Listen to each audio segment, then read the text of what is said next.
అంటేనండి వాడపిల్లంటే మన రాలి రావులపాల ఓపలంక చేరుపులో ఉందండి. అవునండి. చిన్న వాడపిల్లమ్మ. అవునండి. వాడపల్లి అనే గ్రామం ప్రతి ఒక్కరు ఇల్లంటే వారి ఇప్పుడు అందరికీ తెలుస్తున్నది, చాలా మంది తెలుసున్నది. అవును. మన రాలి రావులపాల ఓపలంక చేరుపులో ఉందని చిన్న వాడపిల్ల. దాన్నే లల్లాడు పిల్ల అంటారు. అంటే వాడపిల్ల ఇంకన బావమ్మ గోదారంట కొట్టుకుంటా వచ్చాడటండి. అవునండి. గోదారంట ఎలా వచ్చాడు వాడపిల్ల ఇంకన బాబు అనుకోవచ్చు. ఎన్నో విగ్రహాలు చూసుంటారు. అవును. అన్ని శిలారాయి విగ్రహాలు, సిమెంట్ విగ్రహాలు. మన వాడపిల్ల ఇంకన బాబమ్మ ఎర్ర చందనపు కర్రండి. అవునండి. చెక్క విగ్రహం. అవును.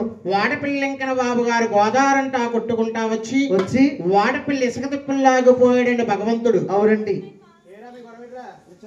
మన ఊరు దేవుడు వచ్చాడు. అవును. మన ఊరు భగవంతుడు వచ్చాడని అవును నమ్ములు సంధ్యావందనానికి దిగితే భగవంతుడు చేతిలో పడ్డాడటండి. అవునండి. భగవంతుని తీసుకొచ్చాడు.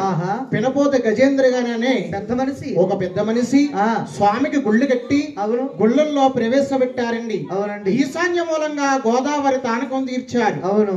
7 వారాలు ఎడవకుండా వాడపిల్ల ఇంకన బాబుని దర్శించుకుని 8వ శనివారం ఆగిపోయి 9వ వారమే అర్చన చేయించుకున్న వారికి అవునండి అనుకున్న కోరికలు సిద్ధిస్తున్నాయండి. అవునండి. 7 వారాలు